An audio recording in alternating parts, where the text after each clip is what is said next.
Las autoridades de Tijuana, México, quieren saber por qué un luchador profesional murió después de un combate contra una exestrella de la WWE. Pedro Aguo Ramírez era una estrella de la lucha libre mexicana. Se rompió el cuello durante ese combate el viernes por la noche. Aunque la lucha libre puede parecer diversión y juegos para mucha gente, la verdad es que a veces esa diversión y esos juegos tienen consecuencias mortales. El canadiense Owen Hart, conocido como la Chaqueta Azul, fue asesinado mientras realizaba una acrobacia antes del combate. Vince McMahon dejó caer a Shane McMahon desde el techo y este salpicó la lona. No creo que lo hubiera raspado de la lona y fijado el siguiente combate. También hay casos en los que la violencia no se produjo en el escenario, sino fuera de él, en sus propias casas. La superestrella de la WWE, Chris Benoit, su esposa Nancy y su hijo han muerto. Las autoridades de Fayetteville, Georgia, han confirmado que la muerte del luchador profesional Chris Benoit y su familia se debió a un doble asesinato-suicidio. La verdad es que, aunque adoramos a nuestras superestrellas, hay muchas cosas imperdonables que hacen, entre ellas matar a gente. He aquí algunos luchadores que sabemos con certeza que han matado a gente. Chris Benoit. Mi nombre es Dennis Fix. Dirijo la seguridad de World Wrestling y uno de nuestros luchadores que vive allí ha desaparecido. Bien, ¿cómo se llama? Chris Benoit. En junio de 2007, el mundo de la lucha libre profesional fue sacudido en su núcleo por una tragedia escalofriante y desgarradora. Chris Benoit, una figura venerada en la WWE, se convirtió en el centro de un relato tan oscuro e inconcebible que dejó incrédulos a aficionados y compañeros luchadores. Durante un angustioso fin de semana, el hogar de Benoit en Fayetteville se convirtió en el escenario de un acto impensable, ya que Chris Benoit acabó con la vida de su esposa, Nancy, y de su hijo de 7 años, Daniel, antes de acabar con su propia vida de una manera que dejó atónita a la comunidad y al mundo. La policía de Fayetteville, en respuesta al control de bienestar solicitado por la WWE, entró en la residencia de Benoit la tarde del lunes 25 de junio de 2007. En el interior, encontraron una escena trágica y desconcertante. Descubrieron el cadáver de Nancy Benoit en la habitación de arriba, con los pies y las muñecas atados y una toalla alrededor del cuello. Las pruebas sugerían que había sido estrangulada. En otra parte de la casa, se encontró el cuerpo de Daniel, de 7 años, en su cama, sin signos externos de traumatismo, pero más tarde se determinó que había sido asfixiado. El cuerpo de Chris Benoit fue localizado en el gimnasio de la casa, colgado del cable de acero de una máquina de pesas, lo que indica suicidio por ahorcamiento. El fiscal Scott Ballard y el sheriff del condado informaron de que Benoit había utilizado la cuerda de la máquina de pesas para crear un lazo, soltando las pesas para provocar el estrangulamiento. En un principio, no se encontró ninguna nota de suicidio en el lugar de los hechos. Sin embargo, en un giro posterior y desgarrador, una Biblia entre las posesiones de Benoit, enviada a su familia en Canadá, reveló un mensaje manuscrito de Benoit que decía: «Me preparo para dejar esta tierra». Este descubrimiento proporcionó una visión sombría y personal de los últimos pensamientos de Benoit. Inmediatamente después de la tragedia, la WWE emitió un homenaje a Chris Benoit durante lo que habría sido la emisión de WWE Raw en la noche del lunes 25 de junio de 2007. Este homenaje incluía combates y segmentos que destacaban la carrera de Benoit en la lucha libre. Cada vez que Chris Benoit subía al ring, daba el 120%. Anoche, los fans vieron este apresurado homenaje de 3 horas a Chris Benoit en Monday Night Raw. La superestrella de la WWE Chris Benoit, su esposa Nancy y su hijo Daniel han muerto. Sin embargo, al conocerse los detalles del asesinato-suicidio, la WWE se retractó del homenaje, reconociendo la gravedad de la situación y distanciando a la organización de Benoit. Por lo tanto, aparte de mis comentarios, no se mencionará el nombre del señor Benoit esta noche. Rey Mysterio. Las autoridades de Tijuana, México, quieren saber por qué un luchador profesional murió tras un combate contra una antigua estrella de la WWE. La noche del 20 de marzo de 1925 iba a ser otro capítulo en la histórica carrera de Aguayo Jr. La promoción Crash en Tijuana era el campo de batalla y el combate era un espectáculo por equipos. Aguayo Jr., en equipo con Manik, se enfrentó a 2 oponentes formidables, Rey Mysterio Jr. y Extreme Tiger. Los aficionados esperaban un clásico, un choque de titanes bajo las vibrantes luces, una exhibición del arte y el atletismo que definen la lucha libre. Pero mientras los combatientes se preparaban para la batalla, nadie podía prever que esa noche quedaría grabada en la historia no por las hazañas realizadas dentro del cuadrilátero, sino por una tragedia que enlutaría al mundo de la lucha libre. Perro Aguayo Jr., con su característico gruñido e intensidad, subió al cuadrilátero junto a Manik, listo para enfrentarse al legendario Rey Mysterio Jr. y a su compañero, Extreme Tiger. El público rugía, una cacofonía de entusiasmo por el drama de alto riesgo que es la lucha libre. Sonó la campana y comenzó el baile de agilidad y poder. La coreografía del combate condujo a un momento crucial, que se repetiría en las mentes de los aficionados y los analistas en los días venideros. Rey Mysterio Jr., un maestro del cuadrilátero, ejecutó un derribo en tijera de cabeza sobre Aguayo Jr., un movimiento diseñado para preparar su característico 619. Pero el destino intervino, y Aguayo Jr. no pudo hacer nada. Pero el destino intervino, y Aguayo Jr. no aterrizó como esperaba. En su lugar, se encontró fuera del ring, un error poco común para el luchador experimentado. Sin inmutarse, Aguayo Jr. volvió a la refriega, solo para recibir una dropkick de Mysterio, destinado a posicionarlo para el 619. Aguayo Jr. se desplomó sobre la cuerda central, el montaje completo, pero su cuerpo estaba flácido, su respuesta desconcertantemente ausente. Manik, sintiendo que algo andaba mal, sacudió a Aguayo Jr., tratando de provocar una reacción. Conan, en ringside, se unió al esfuerzo, sacudiendo a Aguayo Jr. con creciente preocupación. El combate continuó a su alrededor, sin que los artistas se percataran de la gravedad que se desarrollaba ante sus ojos. Mysterio, siempre profesional, evitó el contacto cuando saltó para el 619. Sus instintos le decían que algo iba mal. La atención del árbitro se centró finalmente en el estado de Aguayo Jr., y el combate llegó a su fin con Mysterio, venciendo a Manik. Pero la victoria fue vacía, ensombrecida por la preocupación por Aguayo Jr. A medida que la realidad de la situación se asentaba, el ring se convirtió en una escena de urgencia.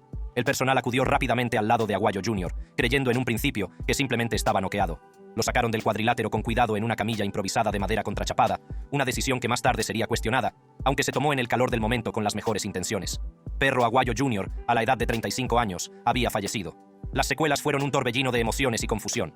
El diagnóstico inicial apuntaba a un traumatismo cervical, resultado de la dropkick que lanzó a Aguayo Jr. contra las cuerdas. Sin embargo, la causa final de la muerte fue una parada cardíaca debida a un derrame cervical provocado por la fractura de 3 vértebras. Las fracturas se produjeron en 2 momentos distintos del impacto, y Aguayo Jr. había muerto casi instantáneamente, un hecho que ofreció poco consuelo a quienes le veneraban. El fiscal general de Baja California inició una investigación para esclarecer los hechos que condujeron a la muerte de Aguayo Jr. La comunidad de luchadores contuvo la respiración, esperando respuestas, con la esperanza de que se cerrara el caso. No se presentaron cargos penales, pero el incidente arrojó luz sobre los protocolos médicos aplicados en los eventos de lucha libre. La Comisión de Lucha Libre de Tijuana se enfrentó a un escrutinio, ya que se reveló que el médico de guardia estaba atendiendo otras lesiones entre bastidores, lo que retrasó la respuesta al estado crítico de Aguayo Jr. Mientras se desarrollaba la investigación, la fraternidad de la lucha libre se unió para llorar la muerte de uno de los suyos. El funeral de Aguayo Jr., celebrado el 23 de marzo en Guadalajara, fue conmovedor. Conan y Rey Mysterio Jr., 2 titanes del ring y muy cercanos a Aguayo Jr., ejercieron de portadores del féretro. En un gesto de profundo respeto y duelo, Mysterio acudió sin su máscara, una imagen poco habitual que subrayaba la gravedad de la pérdida. Se enfrentó a la familia de Aguayo Jr., no como un compañero luchador, sino como un hombre que comparte su dolor. Ellos, a su vez, le ofrecieron palabras de consuelo, absolviéndole de toda culpa y atribuyendo la tragedia a un poder superior. Snuka. Nancy Argentino, una vivaracha joven de 23 años de Brooklyn, Nueva York, se vio envuelta en el glamuroso pero agotador mundo de la lucha libre profesional, no como competidora, sino como compañera de una de las figuras más electrizantes de este deporte, Superfly Jimmy Snuka. Argentino se convirtió entonces en una presencia constante en la vida de Snuka, viajando con él a través de los altibajos de sus giras de lucha libre, especialmente cuando actuaba en el noreste. Su vínculo, a pesar de las dificultades de una vida en el candelero, parecía inquebrantable hasta un fatídico día de mayo de 1983. Ese día, la pareja se alojó en el George Washington Motor Lodge de Whitehall Township, Pensilvania, no lejos del recinto ferial de Allentown, donde Snuka tenía programada una grabación de la World Wrestling Federation. Nadie sabía que esta sería la última habitación de motel que Argentino vería en su vida. En cuestión de horas, se hizo una frenética llamada de socorro, y Nancy fue trasladada al hospital con una grave lesión en la cabeza. Su vida pendía de un hilo. La repentina muerte de Nancy Argentino conmocionó a la comunidad y dio lugar a una investigación inmediata por parte de las autoridades locales. Jimmy Snuka, la última persona que la vio con vida, se convirtió en el centro de la investigación. En un principio, Snuka dijo a al menos 5 personas, incluido el primer agente de policía que llegó al lugar, que se había producido un altercado y que Nancy se había caído y golpeado la cabeza. Sin embargo, su historia cambiaría pronto, y Snuka afirmó que Nancy había resbalado y se había golpeado la cabeza durante una parada en el baño, junto a la carretera.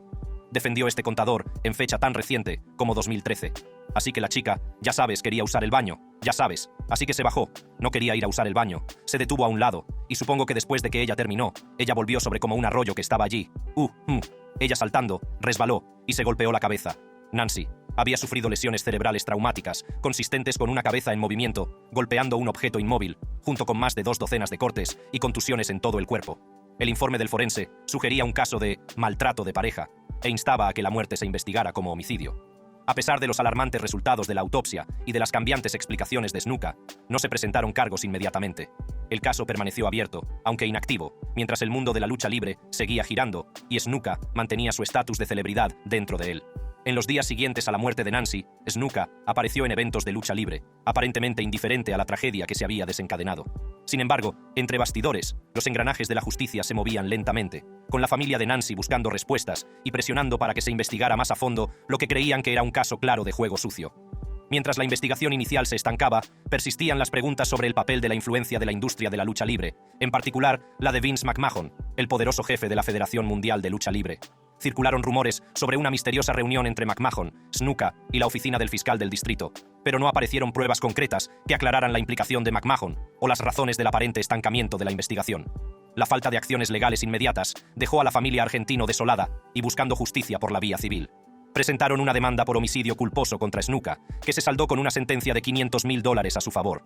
Sin embargo, la victoria quedó en nada, ya que Snuka se declaró en quiebra y la familia nunca recibió indemnización alguna. Snuka siguió trabajando gratis. El luchador del Salón de la Fama acaba de ser acusado del asesinato en 1983 de su novia de 23 años de Brooklyn, Nancy Argentino. Sin embargo, después de 32 años, en 2015, Snuka fue acusado de asesinato. Sin embargo, nunca se enfrentaría a un juicio, ya que alegó que tenía demencia. Pero eso no le impidió luchar en el mismo año en que fue acusado. José Huertas González. Este hombre, otro luchador, José Huertas González. Este hombre más conocido por los aficionados como Invasor, fue detenido por el asesinato y espera juicio. El 16 de julio de 1988, el escenario estaba preparado para otro evento de lucha libre en el estadio Juan Ramón Lubriel. El aire estaba cargado de emoción y del calor del sol puertorriqueño mientras los aficionados se reunían para presenciar a sus héroes en acción. Brody tenía previsto enfrentarse a Dan Spivey esa noche, un combate que prometía ser otra muesca en su histórica carrera. Pero antes de poder calzarse las botas y subir al cuadrilátero, la vida de Brody daría un giro trágico. Durante una detallada entrevista aparecida en la serie documental de Vice, Dark Side of the Ring, sus compañeros luchadores Dutch Mantell y Tony Atlas relataron los acontecimientos que rodearon el altercado entre Bruiser Brody y José González en la década de 1970. Según Mantell y Atlas, Brody forcejeó con González durante sus combates y supuestamente le propinó una paliza. S.D. Jones recordaba que González expresó su resentimiento hacia Brody, afirmando supuestamente: «Un día voy a matar a ese hombre». Atlas afirmó además que las autoridades locales supusieron inicialmente que el asesino era un fan furioso de la lucha libre, sin saber de la implicación de González. Atlas mencionó que fue el único testigo que identificó a González ante las autoridades para su detención. Atlas también dijo que Brody estaba a punto de adquirir la propiedad de la empresa de lucha libre, sugiriendo posibles cambios que podrían llevar al despido de González. Atlas recordó una reunión urgente entre González, Víctor Quiñones y Carlos Colón en el vestuario poco antes de los trágicos acontecimientos, mientras que Mantell describió la reunión como extraña. Momentos después, González llamó a Brody en la ducha, lo que provocó el apuñalamiento mortal. Mientras los dos hombres desaparecían de la vista, el resto de los luchadores continuaron con sus preparativos, ajenos a la inminente tragedia. Las palabras exactas intercambiadas entre González y Brody siguen siendo un misterio, pero lo que sí se sabe es que la discusión derivó rápidamente en una acalorada discusión.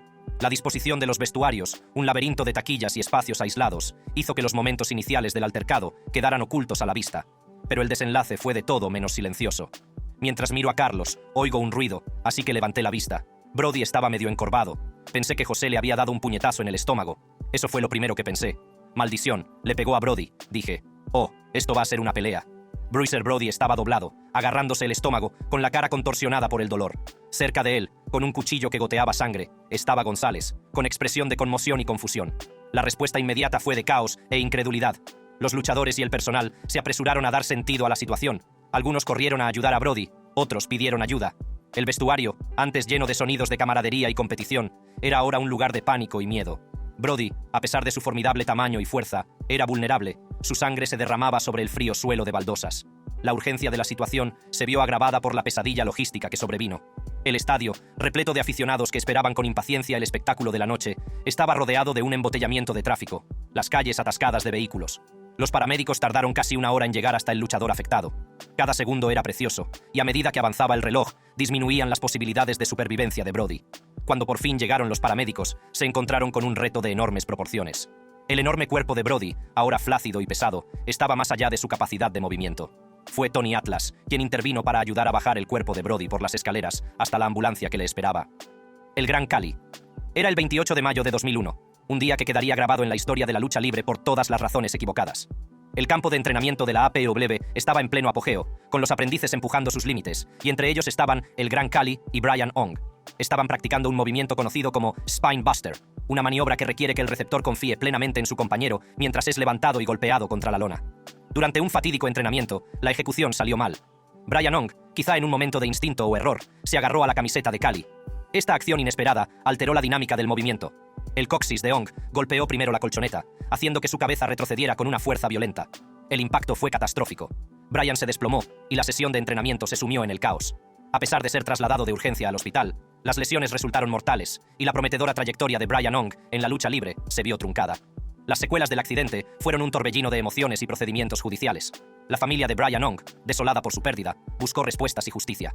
Presentaron una demanda por homicidio culposo contra Roland Alexander, propietario de All Pro Wrestling, y el APW Bootcamp. La demanda sostenía que la organización había sido negligente en su deber de proteger a Brian, especialmente porque había sufrido una conmoción cerebral pocas semanas antes del fatal incidente. El proceso judicial reveló que a Brian se le había permitido volver a entrenar tras solo 2 días, una decisión que sería objeto de un intenso escrutinio.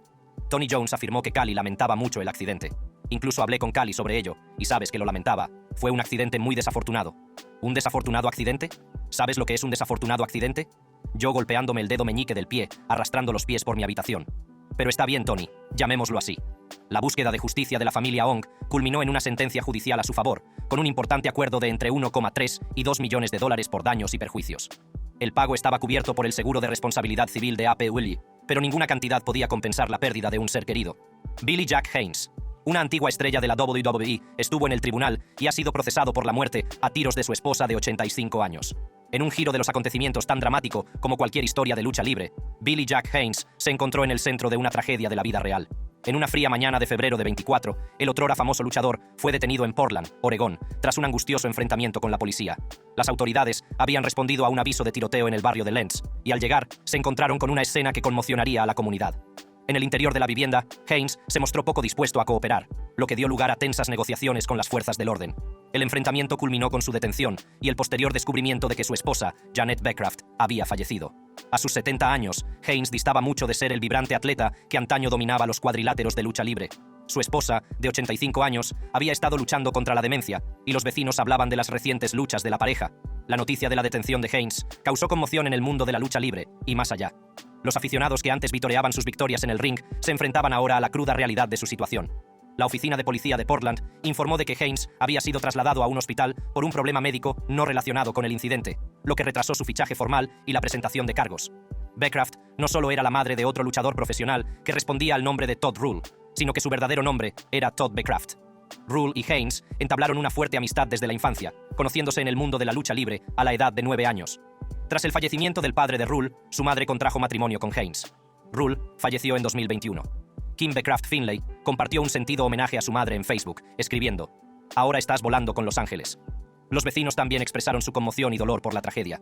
Una vecina mencionó cómo solían rememorar los viejos tiempos de la lucha libre con Haynes, recordando: «Él compartía todo tipo de historias sobre la vieja escena de la lucha libre, y yo le contaba cómo solía verlo». Otra vecina, Brelyn Matthew, compartió su profundo sentimiento de pérdida, diciendo: «Una gran comunidad por aquí, un montón de veteranos que están en el veterinario de mi padre. Así como Billy y yo lo amaba mucho, y nos encanta Jen. Así que sí, pero sí es como he dicho que es una tragedia por todas partes». Scott Hall. Un tipo me apuntó con una pistola, se la quité y le disparé a quemarropa. En el mundo de la lucha libre profesional, pocas figuras han proyectado una sombra tan alargada y complicada como Scott Hall, conocido por muchos como Razor Ramón. Su periplo por el brillo y el glamour del círculo cuadrado estuvo marcado por altos vuelos y bajos devastadores. La vida de Hall fue un cóctel de fama, lucha y redención, una historia que se entrelaza con el tejido mismo de la historia de la lucha libre. Pero bajo la fanfarronería del chico malo se escondía una tumultuosa realidad que alcanzó un escalofriante clímax una fatídica noche a la salida de un club nocturno. Fue allí donde Hall, enfrentado a una lucha a vida o muerte, acabó con la vida de un hombre con su arma de fuego. Esta es la historia de Scott Hall, un hombre que vivió bajo los focos, pero que se enfrentó a la oscuridad cuando las cámaras se apartaron. En plena noche, a las puertas de un bullicioso club nocturno, se produjo un escalofriante encuentro que marcaría para siempre la vida de Scott Hall, conocido en todo el mundo como Razor Ramón. Corría el año 1983 y el aire estaba cargado de tensión cuando Hall se vio envuelto en un acalorado altercado. Por supuesto, fue por una chica. Me rompió el parabrisas del coche, salí y le pregunté dónde estaba. Está a la vuelta de la esquina llevándose al encargado, que era mi amigo. El enfrentamiento se descontroló y en un terrible giro del destino, el hombre con el que Hall forcejeaba sacó una pistola. En el forcejeo que siguió, el arma se disparó y el hombre resultó mortalmente herido por su arma. No se trataba de un combate de lucha libre, sino de una cruda realidad que perseguiría a Hall durante años. El incidente estuvo rodeado de polémica y batallas legales. Hall fue acusado de asesinato en segundo grado, un cargo que se cernía sobre él como una nube negra. Sin embargo, el caso dio un giro cuando aparecieron pruebas clave que demostraban que Hall había actuado en defensa propia. Finalmente se retiraron los cargos, pero la sombra de aquella noche perduró.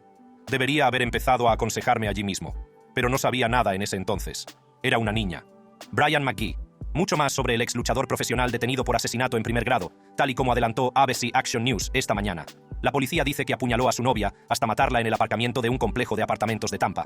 Aquel fatídico día, la policía recibió una llamada que conduciría a un espeluznante descubrimiento. Una mujer fue encontrada con múltiples heridas de arma blanca. El autor no era otro que Brian McGee, un hombre conocido por muchos como animador de lucha libre, no como delincuente violento. Los detalles que aparecieron describían un ataque repentino y brutal que dejó a la víctima luchando por su vida. Los preparativos del apuñalamiento fueron turbios, con pocos detalles a disposición del público. Lo que se sabía era que McGee y la mujer se conocían, que ella era suya y que el altercado tuvo lugar en los apartamentos del lago de Tampa. Vi al tipo volver, se le echó encima y empezó a apuñalarle. Según los diputados, hubo una discusión. La víctima había salido anteriormente con el luchador profesional, pero la relación terminó hace aproximadamente un año. Al conocerse la noticia, tanto los aficionados como sus compañeros de lucha no salían de su asombro. ¿Cómo podía el futuro, un hombre que había sido un símbolo de grandeza potencial en el mundo de la lucha libre, estar implicado en un acto tan atroz? La comunidad de la lucha libre se tambaleó ante la noticia, luchando por reconciliar al personaje que conocían del ring con el hombre acusado de tal violencia. Las consecuencias inmediatas del apuñalamiento fueron caóticas. McGee, consciente de la gravedad de sus actos, huyó del lugar y condujo a la policía en una persecución a gran velocidad que aumentó el carácter sensacionalista del incidente. La persecución fue implacable, con las fuerzas del orden decididas a detener a McGee antes de que pudiera causar más daño. A medida que se desarrollaba la persecución, quedó claro que McGee no iba a rendirse fácilmente. El ex luchador condujo a la policía en una peligrosa persecución, sorteando el tráfico y poniendo en peligro innumerables vidas. La tensión era palpable, y cada giro y aceleración acercaban la situación a un final potencialmente trágico. Finalmente, la persecución llegó a un dramático final cuando el vehículo de McGee se estrelló. Estrelló su vehículo y se negó a salir del coche, por lo que desplegaron uno de nuestros caninos chino. En realidad, se metió en el vehículo y ayudó en la aprehensión de él. Sin ningún lugar a donde huir, fue puesto bajo custodia. La realidad de su situación de ajuste en... El hombre que antes había entretenido a multitudes era ahora objeto de otro tipo de atención, que distaba mucho de ser aduladora. Pero la historia dio un nuevo giro, ya que poco después fue trasladado a un centro de salud mental. Tras la detención, la comunidad de la lucha libre y el público en general se enfrentaron a la noticia. Las redes sociales se llenaron de especulaciones e incredulidad. ¿Cómo le habían ido tan mal las cosas a Brian McGee? ¿Qué le había llevado a ese momento de violencia? Las preguntas eran muchas, pero las respuestas, pocas. Chris Adams. En abril de 2000, el precario equilibrio de la vida de Adams se inclinó hacia la tragedia. Linda Kaffengst, una joven con la que Adams había entablado una relación sentimental, fue víctima de la combinación letal de alcohol y GHB. Los dos se habían entregado a una noche de excesos que acabó con ambos en estado de coma. Adams se recuperó, pero Kaffengst no. En el hospital, la declararon en muerte cerebral, un desenlace desgarrador que dejó a su familia desolada y a Adams enfrentado a una cruda realidad. El incidente marcó un punto de inflexión para Adams. Antes era un atleta célebre, pero ahora se encontraba en el centro de una investigación por homicidio involuntario. La comunidad de la lucha libre, que lo había acogido como una estrella, empezó a distanciarse de él. Sus próximas apariciones fueron canceladas, y su nombre se convirtió en sinónimo del trágico suceso que se había cobrado la vida de Kaffengst. El vínculo entre Adams y Kaffengst era complejo, entrelazado con una dependencia compartida de sustancias que prometían evasión pero entrañaban peligro. El GHB, la droga del día, se había convertido en un elemento básico en sus vidas, ofreciéndoles un respiro de sus problemas. Conocido por sus efectos sedantes, el GHB era especialmente peligroso cuando se mezclaba con alcohol, un hecho que resultaría de vital importancia en la narración de su relación. La noche del 2 de abril de 2000 fue la culminación de su imprudente indulgencia. Adams y Kaffengst, junto con un amigo, se encontraron en una situación que pronto se descontrolaría. El trío consumió grandes cantidades de alcohol, y el GHB también formaba parte del cóctel tóxico de aquella noche. A medida que las sustancias hacían efecto, tanto Adams como Kaffengst sucumbieron a un estado similar al coma, un aterrador efecto secundario de las drogas que habían ingerido. Su amigo, testigo de los alarmantes efectos de la sobredosis, tomó la decisión crucial de pedir asistencia médica. Fue una decisión que probablemente salvó la vida de Adams, pero que trágicamente llegó demasiado tarde para Kaffengst. Cuando llegó la ayuda, el daño ya estaba hecho. Adams acabaría despertando del estupor inducido por la droga, pero el destino de Kaffengst estaba sellado. En el hospital, la declararon en muerte cerebral. En junio de 2001, Adams fue acusado de homicidio involuntario en relación con la muerte de Kaffengst. Se entregó a las autoridades. Sin embargo, mientras esperaba el juicio, la tragedia se cebó con él el 7 de octubre de 2001, cuando recibió un disparo mortal en el pecho con una pistola del calibre 38 durante un altercado en estado de embriaguez con su amigo William Brent Burey Parnell en su residencia de Waxahachie, Texas. Adams tenía 46 años en el momento de su muerte. Parnell alegó defensa propia y posteriormente fue absuelto de todos los cargos. Con esto llegamos al final de este vídeo. Para ver más vídeos interesantes como este, haz clic en las tarjetas de tu pantalla.